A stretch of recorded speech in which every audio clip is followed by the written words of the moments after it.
A principios del siglo XX, Europa se miraba al espejo y veía la cúspide de la civilización humana. Era la Belle Époque, una era de progreso científico sin precedentes, riqueza industrial y refinamiento cultural. Pero bajo ese barniz de paz y elegancia, el continente era una bomba de tiempo macroeconómica y geopolítica. Los imperios no competían por cooperar, competían por dominar. Una red invisible de tratados secretos, nacionalismos ardientes y una carrera armamentista frenética habían convertido a Europa en un polvorín seco. Solo hacía falta una chispa. Y esa chispa saltó en un rincón olvidado de los Balcanes. 28 de junio de 1914. Sarajevo. El archiduque Francisco Fernando, heredero al trono del Imperio Austrohúngaro, es asesinado a tiros junto a su esposa por Gavrilo Princip, un joven nacionalista serbio de 19 años. Para el ciudadano común de la época, esto parecía otra crisis local en los inestables Balcanes. Para las cancillerías europeas, fue el colapso del sistema. Austria-Hungría vio la oportunidad perfecta para aplastar a Serbia y consolidar su poder regional, asumiendo que el conflicto se mantendría aislado. Se equivocaron profundamente. Lo que siguió en julio de 1914 no fue una decisión meditada, sino una reacción en cadena automatizada por la rigidez de las alianzas militares. Activado el protocolo de crisis, los imperios perdieron el control de los acontecimientos. Austria-Hungría le declara la guerra a Serbia. Rusia, unida a Serbia por lazos étnicos y estratégicos, moviliza su gigantesco ejército para disuadir a los austriacos. Alemania, aliada de Austria y temerosa de quedar rodeada, ve la movilización rusa como una amenaza existencial y le declara la guerra a Rusia y a su aliada, Francia. En menos de una semana, el mecanismo se cerró por completo cuando las tropas alemanas invadieron la neutral Bélgica, forzando al Imperio Británico a entrar en el conflicto. El orden mundial del siglo XIX se había disuelto. Millones de hombres marchaban hacia el frente bajo una premisa que hoy nos resulta trágica, que la guerra sería corta y que estarían de regreso en casa para Navidad. Agosto de 1914. En Berlín, el alto mando alemán no tenía miedo a la guerra en dos frentes, creían tener la solución matemática para ganarla.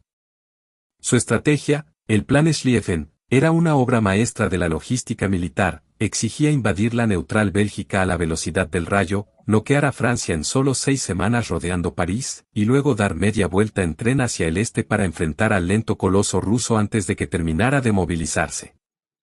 La confianza era absoluta. En toda Europa, los jóvenes subían a los trenes rodeados de multitudes que les arrojaban flores. Los gobiernos y la prensa alimentaban el mito de la guerra romántica y breve. Estaremos de regreso para cuando caigan las hojas de los árboles, decían. Nadie imaginaba que esos trenes los llevaban directo a un matadero industrial. Pero la teoría militar rara vez sobrevive al contacto con la realidad. El plan alemán comenzó a agrietarse en Bélgica, donde una resistencia inesperadamente feroz retrasó el avance germano y dio tiempo a los británicos para desembarcar. A las puertas de París, con las tropas alemanas exhaustas y las líneas de suministro sobreextendidas, el ejército francés y el cuerpo expedicionario británico se jugaron el todo por el todo en la batalla del Marne. En un esfuerzo desesperado, hasta los taxis de París fueron confiscados para llevar refuerzos al frente. El contraataque aliado funcionó. Las fuerzas alemanas se vieron obligadas a retroceder unos kilómetros y a trincherarse. El avance relámpago había muerto. Fracasado el ataque directo, ambos ejércitos intentaron flanquearse mutuamente hacia el norte en una velocidad frenética conocida como la carrera hacia el mar. Para finales de otoño de 1914, no quedaban flancos libres. El frente se había estabilizado en una línea continua de casi 700 kilómetros que iba desde la frontera suiza hasta el Canal de la Mancha. Los generales, educados en las tácticas de cargas de caballería del siglo pasado, se dieron cuenta de que ninguna de sus fórmulas servía. Para protegerse del fuego devastador de las nuevas armas, los soldados hicieron lo único posible, cavar. La guerra de movimientos había terminado.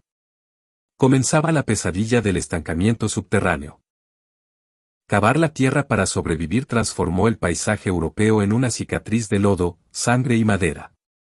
Las trincheras no eran simples zanjas, eran sistemas complejos de cientos de kilómetros con líneas de fuego, túneles de comunicación y búnkeres subterráneos.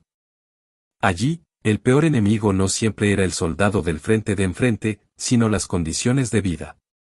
Los hombres pasaban semanas enteras con el agua hasta las rodillas, conviviendo con plagas de ratas gigantes, piojos y el olor constante a putrefacción. Enfermedades como el pie de trinchera gangrenaban las extremidades antes de que se disparara una sola bala. El día a día era una rutina de terror psicológico, donde el peligro real se concentraba en la llamada tierra de nadie, ese espacio de apenas unos cientos de metros entre ambas líneas defensivas, sembrado de cadáveres y cráteres de bombas, que cruzar significaba una muerte casi segura. La razón de este estancamiento absoluto fue un desfase histórico trágico. Las tácticas militares seguían siendo las del siglo XIX, pero las armas ya eran las del siglo XX. La reina indiscutible del campo de batalla era la ametralladora automática. Un solo nido de ametralladoras podía masacrar a oleadas enteras de miles de soldados de infantería en cuestión de minutos. Para romper este equilibrio de terror, la ciencia se puso al servicio de la destrucción. En 1915, en las llanuras de Ypres, los alemanes introdujeron el gas cloro, inaugurando la era de la guerra química y obligando a los soldados a combatir con máscaras que los hacían parecer monstruos. Poco después, los británicos respondieron con un monstruo de acero, el tanque de guerra, diseñado para aplastar el alambre de espino y resistir las balas. El cielo, antes pacífico, se llenó de los primeros duelos aéreos de la historia. La guerra ya no la ganaba el ejército con los soldados más valientes, sino la nación con las fábricas más eficientes. Bajo esta lógica industrial, las batallas ya no buscaban capturar territorio, sino desangrar al enemigo hasta que se quedara sin hombres. En 1916, esta estrategia llegó a su punto más aberrante en las batallas de Verdún y el Somme. Durante meses, millones de toneladas de explosivos pulverizaron el terreno. En el Somme, solo en el primer día de ataque, el ejército británico sufrió 60.000 bajas. Al terminar el año, ambas batallas habían costado más de 1 millón de vidas entre ambos bandos. ¿El resultado estratégico? Las líneas del frente apenas se movieron unos pocos kilómetros. Europa estaba atrapada en un bucle de desgaste macroeconómico y humano donde el costo era infinito y el beneficio, nulo. Para 1917, la presión de la guerra total comenzó a fracturar los cimientos de los imperios más débiles. El primero en colapsar bajo su propio peso fue el Imperio ruso. Agotado por millones de bajas, el desabastecimiento crónico de alimentos y una economía en ruinas, el descontento social estalló en las calles. En marzo, el zar Nicolás II se vio obligado a abdicar, poniendo fin a 3 siglos de la dinastía Romano. Pero la inestabilidad no terminó ahí. Meses después, los bolcheviques liderados por Lenin tomaron el poder en la Revolución de Octubre. Su primera prioridad estratégica fue sacar a Rusia del matadero europeo. Al firmar el Tratado de Brest-Litovsk a principios de 1918, Rusia cedió enormes porciones de territorio a cambio de la paz. Por primera vez desde 1914, Alemania se vio libre de la pesadilla de la guerra en 2 frentes y pudo concentrar todo su poderío militar en un único y masivo ataque final en el oeste. Pero la ventana de oportunidad para Berlín se cerró casi de inmediato debido a un error de cálculo geopolítico. Intentando asfixiar al Reino Unido, Alemania reanudó la guerra submarina sin restricciones, hundiendo barcos comerciales neutrales. A esto se sumó la interceptación del telegrama Zimmermann, un intento secreto de Berlín para convencer a México de atacar a los Estados Unidos. Fue el límite para Washington. En abril de 1917, el presidente Woodrow Wilson declaró la guerra a las potencias centrales. Aunque sus tropas tardaron meses en llegar al frente en números significativos, el impacto fue devastador para el eje central. No era solo una cuestión de soldados, era una inyección masiva de recursos financieros, acero, alimentos y una capacidad industrial fresca e intacta. Mientras las fábricas y los ejércitos europeos estaban al borde del colapso biológico y económico, una nueva superpotencia entraba en juego para inclinar la balanza de manera irreversible. Para el otoño de 1918, el esfuerzo de guerra total había quebrado la economía y la moral interna de Alemania. Sus aliados, el Imperio Otomano y Austria-Hungría, ya se estaban desintegrando. Con el ejército en retirada, la población civil hambrienta y al borde de una revolución socialista, el Kaiser Guillermo II abdicó y huyó al exilio. El nuevo gobierno alemán no tuvo otra opción que firmar el armisticio. El 11 de noviembre de 1918, a las 11 de la mañana, las armas finalmente callaron. La Gran Guerra había terminado, pero el mundo que la había iniciado ya no existía.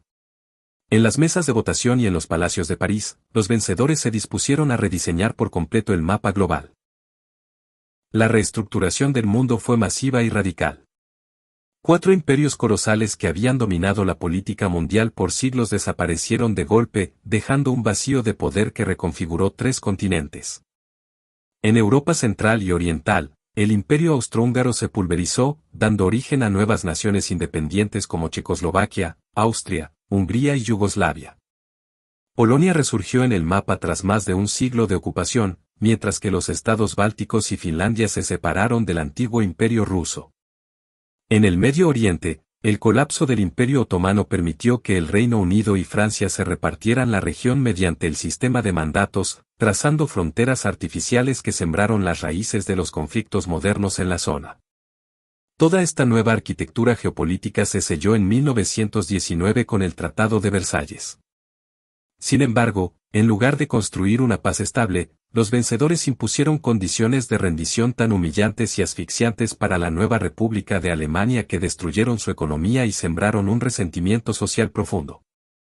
La Primera Guerra Mundial dejó un saldo trágico de más de 20 millones de muertos y una Europa en bancarrota moral y financiera.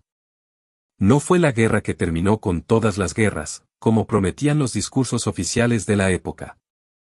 En realidad, el orden internacional creado en 1919 fue solo un frágil armisticio que duró apenas 2 décadas. Al reestructurar el mundo por la fuerza y sobre las cenizas del resentimiento, la Gran Guerra no cerró un capítulo de la historia, abrió la puerta al siglo más violento de la humanidad, dejando el escenario perfectamente listo para la Segunda Guerra Mundial.